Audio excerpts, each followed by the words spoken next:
Hi friends, எல்லாரும் எப்படி இருக்கீங்க? நாங்கள் நல்லா இருக்கோம். இன்றைக்கி என்ன வீடியோ பார்க்க போகிறோன்னா, நம்ம குடும்ப பெண்களுக்கான ஒரு யூஸ்ஃபுல்லான வீடியோவோட தான் வந்திருக்கேன். மீல் பிளான் டிப்ஸோட தான் வந்திருக்கேன். வாரத்துக்கு நீங்கள் என்ன சமைச்சா உங்களுக்கு எப்படி ஈஸியாக இருக்குன்றத ஒரு டிப்ஸாக ஒரு சாட்டாக ப்ரிப்பேர் பண்ணி உங்களுக்கு கொடுத்துருக்கேன். வீடியோவை ஸ்கிப் பண்ணாமல் பாருங்கள்.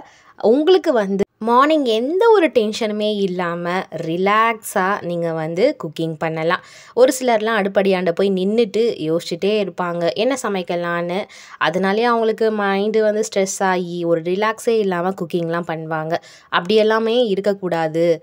நான் ரிலாக்ஸாக குக் பண்ணணும் அப்படின்னு நினச்சிங்கன்னா கண்டிப்பாக இந்த வீடியோவை மிஸ் பண்ணாமல் பாருங்கள். எனக்கு தெரிஞ்ச டிப்ஸ் அண்ட் ட்ரிக்ஸ் எல்லாமே நான் இதில் கொடுத்துருக்கேன்.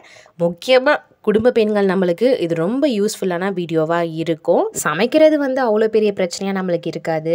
சமைக்கும் போது யோசிச்சு சமைக்கிறது தான் பெரிய பிரச்சனையாக இருக்கும் இல்லையா?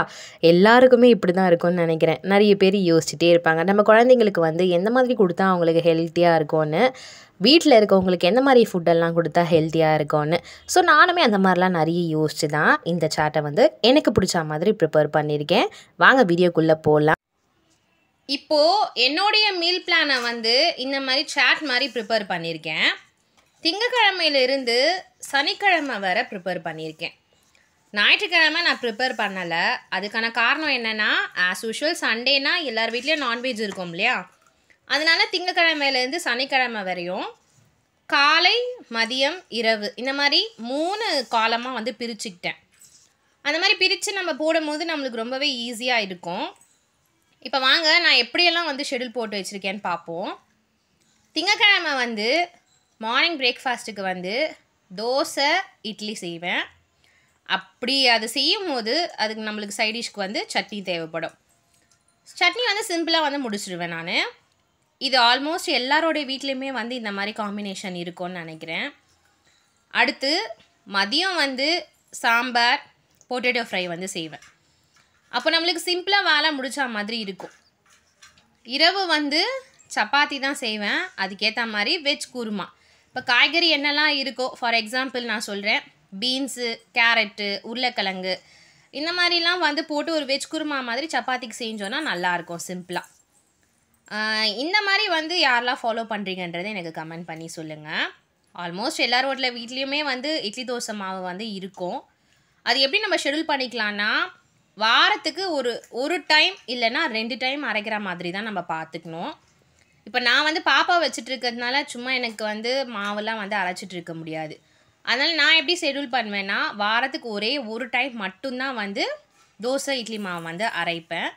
அப்படி அரைச்சி ஸ்டோர் பண்ணி வச்சிட்டேன் அப்படின்னா எனக்கு அந்த வாரத்துக்கு ரொம்பவே யூஸ்ஃபுல்லாக இருக்கும். பிரேக்ஃபாஸ்ட்டுக்கு எனக்கு பிரச்சனையே கிடையாது.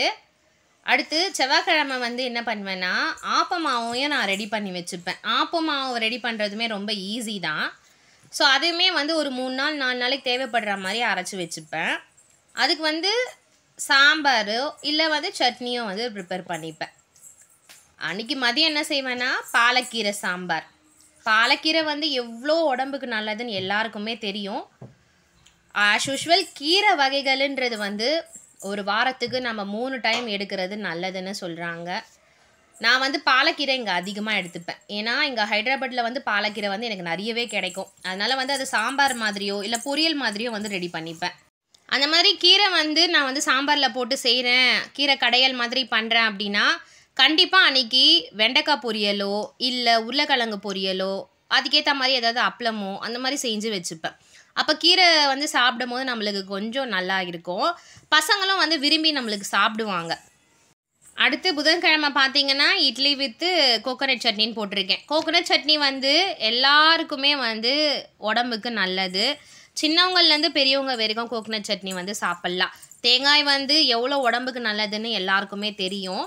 ஸோ தேங்காயை நம்ம அன்றாட உணவில் நம்ம சாப்பிட்றது நம்ம உடம்புக்கு ரொம்ப நல்லது.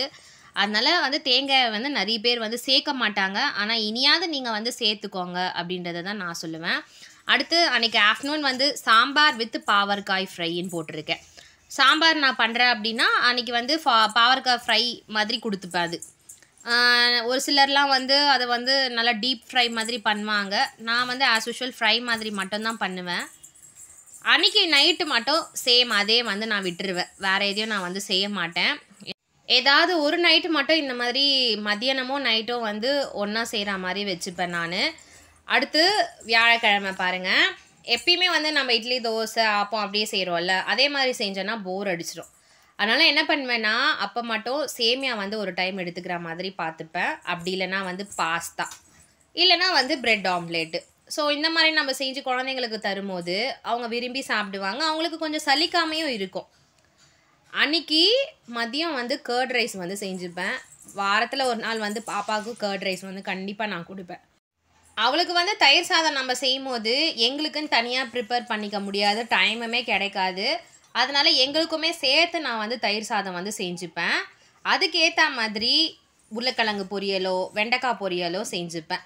அப்படி இல்லைனா டைம் கிடைக்கிது அப்படின்னா பீன்ஸு கேரட்டு அந்த மாதிரி போட்டு பொரியல் மாதிரி செஞ்சுப்பேன். ஸோ நிறைய ஆப்ஷன் இருக்குது நம்மளுக்கு பொரியல் செய்கிறதுல. காய்கறி அதுக்கேற்ற மாதிரி நம்ம வந்து ஷெடியூல் பண்ணி வச்சுக்கணும்.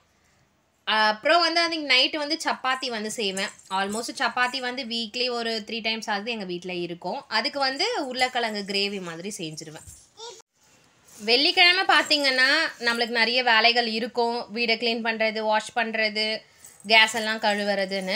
ஸோ அதனால் அன்றைக்கி மார்னிங் சிம்பிளாக வந்து உப்புமா வந்து செஞ்சுருவேன். அடுத்து அன்றைக்கி மதியானத்துக்கு வந்து முருங்கைக்காய், கத்திரிக்காய், முடிஞ்சால் மாங்காய் இதெல்லாம் போட்டு ஒரு சாம்பார் மாதிரி ப்ரிப்பேர் பண்ணிப்பேன். அன்றைக்கி நைட்டுக்கு ஆப்பம் வந்து மாவு இருந்தது இல்லையா, அதை பண்ணிவிட்டு ஒரு வெஜ் குருமா மாதிரி சிம்பிளாக பண்ணி முடிச்சிருவேன். அடுத்து சனிக்கிழமை இட்லி தோசை மாவு அன்னையோட எனக்கு முடிகிற மாதிரி இருக்கும். அதனால் இட்லி தோசை செஞ்சுட்டு ஏதாவது அதுக்கேற்ற மாதிரி சட்னி வந்து ப்ரிப்பேர் பண்ணிடுவேன். ஆல்மோஸ்ட் வந்து தோசை வந்து செய்வேன் நான் வீட்டில். அதுக்கேற்ற மாதிரி சட்னியுமே வந்து ப்ரிப்பேர் பண்ணிப்பேன். அப்புறம் சனிக்கிழமை வந்து ரசம் வந்து எடுத்துப்பேன். கொஞ்சம் ரசம் வித்து பொட்டேட்டோ ஃப்ரை, அப்படி இல்லைன்னா அப்பளம் வந்து வச்சு கொடுத்தோம்னா பசங்க வந்து நல்லா போர் அடிக்காமல் சாப்பிடுவாங்க.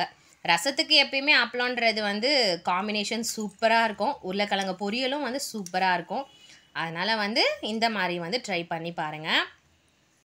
அன்றைக்கி நைட்டு வந்து சப்பாத்தியோ இல்லை மதியானம் செஞ்ச ரைஸோடு அப்படியே விட்டுட்டு தக்காளியை வந்து அப்படியே தொக்கு மாதிரி வந்து செஞ்சுப்பேன். அது வந்து நல்லாயிருக்கும், ரைஸுக்கும் நல்லாயிருக்கும், சப்போஸ் சப்பாத்தி செஞ்சாலும் அதுக்குமே நல்லாயிருக்கும். ஸோ இப்படி தான் நான் வந்து ஷெடியூல் போட்டு வச்சுப்பேன். இந்த ஷெடியூல் வந்து ஒரு டைம் நம்மளுக்கு மாறவும் செய்யலாம். நீங்கள் வந்து உங்களுக்கு எந்த மாதிரி வந்து தேவைப்படுதோ இந்த மாதிரி நீங்கள் ப்ரிப்பேர் பண்ணி வச்சிட்டிங்கன்னா நீங்கள் வாரம் முழுக்க யோசிக்கவே வேணாம். நம்ம வந்து ஈஸியாக வந்து சமைச்சிட்டு போகலாம். ஒரு சிலர்லாம் வந்து காலையில் எழுந்து யோசிச்சுட்டு இருப்பாங்க, மண்டையை போட்டு பிச்சுப்பாங்க, என்னடா சமைக்கலாம், என்ன பண்ணுறதுன்னு தெரியலையேன்னு. சமைக்கிறது பெரிய விஷயம் கிடையாது. அந்த சமைக்கிறதுக்காக நம்ம யோசிக்கிறோம் பார்த்தீங்களா, அதுதான் மிகப்பெரிய விஷயம். ஸோ இந்த மாதிரிலாம் வந்து நம்ம ப்ரிப்பேர் பண்ணி வைக்கும் போது நம்மளுக்கு டைம் சேவ் ஆகும், மைண்டு ரிலாக்ஸாக குக் பண்ணலாம். நம்ம வீட்டில் இருக்கிறவங்களே நம்ம வந்து டென்ஷன் பண்ண வேண்டாம். ஸோ இந்த மாதிரி நீங்கள் ட்ரை பண்ணி பாருங்கள். இது எப்படி உங்களுக்கு ஒர்க் அவுட் ஆகுதுன்றதை சொல்லுங்கள். நான் இப்படி தான் ஃபாலோ பண்ணிகிட்ருக்கேன். எனக்கு வந்து ரொம்ப பெரிய பெரிய டிஷ்ஷஸ்லாம் வந்து ப்ரிப்பேர் பண்ணணும்னு ஆசை கிடையாது. இந்த மாதிரி வந்து ஈஸியாகவும் ஹெல்த்தியாகவும் நம்ம ப்ரிப்பேர் பண்ணாலே போதும். நம்ம உடம்புக்கு ரொம்ப ஹெல்த்தி. வீடியோ பிடிச்சிருந்துச்சுன்னா சப்ஸ்கிரைப் பண்ணிவிட்டு லைக் பண்ணுங்கள். நெக்ஸ்ட் வீடியோவில் பார்க்கலாம். பாய், டேக் கேர்.